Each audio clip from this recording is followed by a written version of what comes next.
का टेक्स्ट दिख रहा है आपको एवरी टाइम जैसे मैं बताता हूँ. So this blue part is the information. ये इन्फॉर्मेशन को हमको अच्छे से समझना है, इसको बार बार पढ़ना है, इसको एनालाइज करना है. इसके आधार पे ये जो इंस्ट्रक्शन होता है, ये प्रूव वाला, ये हम करने वाले हैं. ठीक है. तो देखिए मैं हमेशा इसको ब्लू एंड ब्लैक का डिफरेंस लेकर चलता हूं आपके लिए, बट आपको आदत हो जाना चाहिए. You should get an habituated to this कि any given question in the exam आपको उसमें इंफॉर्मेशन को आइडेंटिफाई करना है, उसको अच्छे से एनालाइज करना है. Once you understand that, so whatever they have been asking you to show, prove, determine, find, solve, you all can do it. Fine. So let's dive into this. It says ABC is a right triangle. Right triangle in the sense right angled triangle. ABC is a right angled triangle. Where is it right angled at? It is right angled at C. ये देखिए C के पास right angled है. Let BC is equal to small a. What does BC here refers to? BC is the side. Obviously a triangle will have three sides. So BC is how much? It's small a. Okay. Length of the side देखो numerical value नहीं दिया उसको, alphabetically I mean like कोई एक literal variable दिया उसके जगह पे, वो स्मॉल है and these must be small letters. ठीक है, क्योंकि कैपिटल लेटर्स हम साइड्स के लिए, वर्टेक्स के लिए यूज करते हैं. तो उसी तरह C A is B. C A chartered accountant नहीं होता भैया. ये देखिए सी ए का है यहाँ पे आपका सी ए स्मॉल बी. आप में से अगर कोई सी ए बनना चाह रहे हैं तो मैथ्स कंटिन्यू करो. ठीक है. So A B is C A B. ये देखिए A B is small c. This is your hypotenuse, right? ये right angle triangle है तो obviously इसमें hypotenuse होगा. Then going forward and let small p be the length of the perpendicular from C on AB. चलो इसको देखो ये क्या बोल रहा है कि let small p be the length of the perpendicular from C. ये देखिए ये हो गया हमारा पॉइंट C, vertex C. यहां से हमने एक perpendicular ड्रॉ किया. कहां पे किया, किस पे किया? On vertex, on hypotenuse पे. Okay okay? तो ये परपेंडिकुलर यहाँ पे आके जहां मीट कर रहा है ना हमारे हाइपोटेन्यूज साइड को, उसको हमने वो पॉइंट को नाम दी डी. तो ये परपेंडिकुलर है, इसकी लेंथ हो गई small P. It's been specified here it's small P. Okay. तो देखिए small A, small B, small C, small P, ये सारे हमने देखे. अभी हमको देखना है कि क्या प्रूफ करना है. तो there are two bits in this. उसमें दो बिट्स हैं, आपको समझ में आ जाएगा. Don't worry, this is just an analysis. बहुत इजी बनाने वाला हूं मैं आपके लिए. ये देखिए PC is equal to A B, right. तो इसको यहाँ पे एनालाइज करो. देखो यहाँ पे कि PC और बी ए बी कहाँ है. देखो P, ये this is P, right, multiplied by C small c. ये नहीं, कंफ्यूज नहीं होना, ये C. ठीक है. तो ये मेरे को कैसे दिखा, this is looking like you know how if I take this triangle, अगर मैं इसको फ्लिप करता हूं, देखता हूं, तो मुझे ऐसा लगता है कि ये हाइट है और ये बेस है. ठीक है. तो देखो बेस की लेंथ है C और हाइट है P, तो P into C, right, base and height. तो इसका मतलब हम बेस एंड हाइट कहां पे लेंगे ट्रायंगल में? Area of triangle. ठीक है. तो एरिया ऑफ ट्रायंगल लेंगे यहाँ पे. एंड इसका RHS क्या है? A into B, A times B. वो कहा है? A B. इसी ट्रायंगल का अगर हम एरिया लेते हैं तो ये बेस हो जाएगी, ये हो जाएगी हाइट. ठीक है. I hope many of you could catch up. आप मेरे साथ समझ रहे हो ना. तो अभी हम क्या करने वाले हैं, क्विकली इसका एरिया ऑफ ट्रायंगल करेंगे अभी. अब देखिए एरिया ऑफ ट्रायंगल ABC लेते हैं हम. ठीक है. एरिया ऑफ ट्रायंगल का फॉर्मूला क्या होता है? Area of A triangle is nothing but area of triangle particularly is half into base into height होता है. ठीक है. So half into base. आप बताइए बेस, अब हम देखो एक्चुअली ये बेस और ये हाइट है, बट अभी हम उसको ये बेस समझते हैं फॉर सम टाइम. इसको बेस और इसको हाइट समझते हैं. अगर इसको आप ओके थोड़ा सा टिल्ट कर लेते हैं, आप अपनी ट्रायंगल को अगर थोड़ा सा घुमा लेते हैं, तो ये बेस है आपका. तो ये बेस क्या है? A B. Okay, which is nothing but small c. In short small c is your base and your height is p. Okay, so I can further write this as half into c into p. इसको अपन pc लिख लेते हैं because it's given as pc. Okay, multiplication is commutative. आप उसको c into p लिखो या p into c लिखो, it makes no difference. ठीक है. तो अगेन आप इसको pc यानी पर्सनल कंप्यूटर मत समझिए. तो ये हो गया हमारा एरिया ऑफ ए ट्रायंगल. ये क्या आधार पे हुआ कि यहाँ पे हमने बेस क्या कंसीडर किया? With A B as base. ठीक है. हमने यहाँ पे बेस लिया A B. Okay, this is not equal to, ये इसका कंटिन्यूएशन है, ये इसका हिस्सा है. ठीक है, फाइन. क्योंकि मैं आपको ये बताना चाह रहा हूं कि हम दोबारा एरिया ऑफ ट्रायंगल करने वाले हैं. ये ट्रायंगल का एरिया फिर से हम कंसीडर करेंगे इस बार. पर इस बार क्या होगा ये देखिए, area of triangle ABC again into half into base into height. I'll not write the formula again. We are been learning it from our previous classes. तो ये देखिए, ये बेस अभी हम ऐसे लेंगे कि इसको बेस और इसको हाइट कंसिडर करेंगे. तो बेस कितना है यहाँ बताइए, a इंटू हाइट. हाइट कितनी यहाँ पे बताइए, b. तो ये हो गया आपका half into a into B is nothing but half A B, right. इस बार हमने बेस क्या कंसिडर किया, BC. जब बेस चेंज हो गया, ठीक है, तो यहाँ पे हम लिखेंगे with with BC with BC as base. ठीक है, हमने यहाँ पे बेस लिया BC. देखो area remains the same. Area of any given figure will be same. उसको आप कैसे भी कैलकुलेट करो, चाहे आप बेस इसको लो या इसको लो, एरिया आपका सेम आने वाला है. तो अभी एरिया जैसे सेम होगा, विल कंपेयर दिस टू. यहाँ पे हमको एरिया क्या मिला, half PC your personal computer, half AB. ये दोनों भी तो ABC, I mean like area of triangle ABC तो है ना भाई. तो हम इसको इक्वेट करते हैं. चलो उसको हम ऐसे लिखते हैं, it implies half into PC equals to this is half AB. अब बताइए यहाँ पे क्या पॉसिबिलिटी है. यहाँ पे what we can do is like I can cancel half and half. Okay, equal to कि अगर दो साइड्स पे सेम नंबर्स है, मल्टीप्लिकेशन में है, तो स्ट्रेट अवे कैंसिल हो जाएंगे. इफ नॉट, अगर आप उसको नहीं जानते हो, तो अगर आप 2 यहाँ क्रॉस मल्टीप्लाई करते हो, 2 1 is 2, 2 2 cancels. Fine.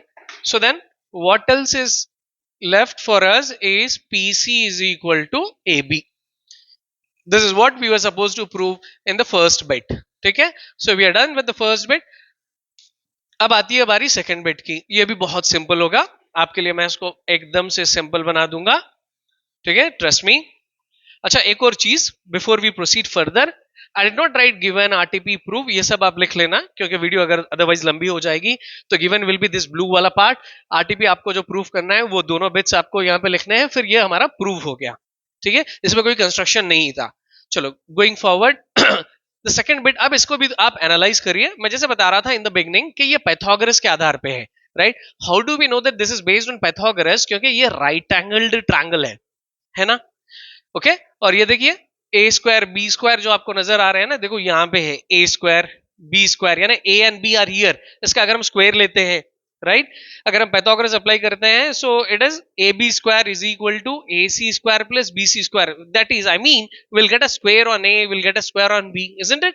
तो चलो, I hope you understood it. मैं दोबारा बता रहा हूं कि हम जैसा कि राइट एंगल्ड ट्रायंगल है, ओके, और यहाँ पे हाइपोटेन्यूज दिया गया, तो हम उसको पाइथागोरस यूज करेंगे. आप इसको देखो, ए स्क्वायर बी स्क्वायर है ना, तो वो ए और बी आपको जब स्क्वायर लेते हो आप, बी सी स्क्वायर, तो बन जाएगा A square.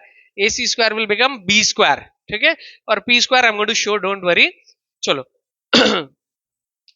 Bye Pythagoras theorem, okay, we know that. देखिए, we being the math teachers, we write this is not a standard form. ठीक है, अगर स्टैंडर्ड फॉर्म होता है तो हम बता देते हैं आपको. तो आप इसको पूरा सा लिखना, कंप्लीटली लिखना, otherwise okay you not get any marks. चलो, पाइथागोरस थ्योरम यहाँ पे क्या बनेगा, हाइपोटेन्यूज स्क्वायर. ठीक है, तो हाइपोटेन्यूज स्क्वायर यानी कि A B square equals to it is the sum of the squares of other two sides. It is sum of the, okay, squares of other two sides. hypotenuse square, तो other two sides are क्या है बताइए, BC square plus AC square. ठीक है, ये होगा according to Pythagoras. ठीक है, इसको देखो, मैं आपको प्रेजेंटेशन बता रहा हूं, आप ऐसे अच्छे से बॉक्स ड्रॉ कर लेना. It will B good impression on your examiner. Now quickly let us substitute the values of AB, BC and AC from the triangle. अब बताइए AB कितना है यहाँ पे, AB is small c, ये लेंथ है AB की, small c with a square. Now BC square, BC कितना है यहाँ पे, small a square plus AC. ये देखिए AC is small b. ठीक है, we are very close. देखो यहाँ पे आपको a square b square denominator में, कोई बात नहीं, आ जाएगा. एंड बट वन थिंग, यहाँ पे आपको RHS पे जो C नजर आ रहा है, यहाँ पे C नहीं है, यहाँ क्या है, P है. ठीक है, तो what do you think we should do, we should replace the C so that we get P in terms of, I mean C को हम in terms of P में लिखते हैं. वो कहां से, यहां से. ये जो हमको पहले वाला जो हमने प्रूफ किया था ना फर्स्ट पार्ट, उसमें देखिए आपको C को P में लिखना है, C को in terms of P. तो what we can do is, चलो इसको हम एक नाम देते हैं, इसको एक नंबर देते हैं, फ्रॉम 1 विल से, इसको हम 2 लिखते हैं. Will come back to this. From 1 equation 1 okay जो कि PC is equal to AB था okay what I can do is like मैं इसको C को वहां पे आई मीन लाइक P को वहां सेंड करता हूं so what it's going to become it will be C is equal to AB by P isn't it sending this P down ये हो जाएगा C equal to AB by P so what I mean is now we will substitute this in equation 2 इसको हम 2 में यहां पे substitute करते हैं in place of C let us write it as AB by P चलो हम उसको लिखते हैं यहां पे सब्स्टिट्यूट देखो मैं यहां पे लिख रहा हूं क्योंकि हमारे ओके लास्ट थ्योरम्स बचे हैं substitute C value in equation number 2 fine तो जब मैं एज ए टीचर ये सब लिख रहा हूं तो आपको भी लिखना पड़ेगा एग्जाम में चलो C हम सब्स्टिट्यूट करते हैं C is AB by P oh yeah AB by P with a whole square ठीक है होल स्क्वायर इक्वल्स टू इसको ऐसे ही रखना है इसको चेंज नहीं करना है ठीक है it's A square plus B square fine चलो अब हम ब्रैकेट ओपन करते हैं so using the law of exponents it looks like A by B whole power M okay A by B whole power M क्या हो जाएगा जल्दी से बताइए A power M by B power M so ये बनेगा आपको A square B square by P square fine will get a square actually whole square बनेगा तो हम दोनों पे लेते हैं square A square B square पे and here it is A square plus B square fine see we are very close अभी हम क्या करते हैं इसको एक बार हमारी जो डेस्टिनेशन है उससे कंपेयर करके देखते हैं यहाँ पे 1 by P स्क्वायर है यानी there is nothing in the numerator right in the part of LHS so ये A स्क्वायर B स्क्वायर को हम वहां सेंड कर देंगे so 1 will be left here इसको हम यहाँ पे नीचे लेते हैं यहाँ पे so we are left with 1 by P square this comes down it will be A square plus B square by ये क्या हो जाएगा A square by B square down ठीक है चलो देखो बहुत close just one step okay अब इसको आप सिंप्लीफाई करिए 1 by P स्क्वायर इक्वल्स टू सेग्रीगेट करो इसको अलग अलग लिखो the first term A square by A square into B square plus B square by A square into B square okay कभी कभी हमारे पास जो दो सेम अगर डिनोमिनेटर्स होते हैं तो we together write it this way ठीक है तो अब ये उसका रिवर्स स्टेप है अभी हम जो कॉमन टर्म्स देखते हैं कैंसिल करते हैं वनजा A स्क्वायर यहाँ पे B स्क्वायर चला गया so what else we are left with therefore 1 by P square equal to यहाँ क्या रह गया 1 by B square plus 1 by A square ठीक है चलो देखो इसको आप अपने जो आपको जो प्रूफ करना था उससे कंपेयर करके देखो सेम है ना 1 by P square equal to 1 by A square plus B square this is 1 by B square plus 1 by A square same है एडिशन कम्यूटेटिव होता है 2 plus 3 5 है और 3 plus 2 भी 5 है तो this is same I mean ठीक है तो अगर आपको हमारी ये अप्रोच अच्छी दिखी आपको हमारी लर्निंग आपको टीचिंग लर्निंग अप्रोच अच्छी दिखी तो इसका तो लाइक जरूर बनेगा राइट तो इसको लाइक करना एंड आप कमेंट बॉक्स में जरूर लिख के बताना कि अगर आपको कुछ और भी क्वेश्चंस है क्वेरीज है तो I am there always to help you all तो please reach out to me through the comment box and at the same time अपने दोस्तों के साथ ऐसी अच्छी अच्छी चीजें शेयर करना राइट आप अच्छी चीजें अपने दोस्तों के साथ शेयर करते हो ना okay and make sure that you have subscribed our channel so that आपको रेगुलर बेसिस पे इस तरह की अच्छी अच्छी वीडियोस आए और बेल आइकॉन हिट करना नहीं भूलना चाहिए ओके सो चलो have a good practice and have a good day will meet in the next video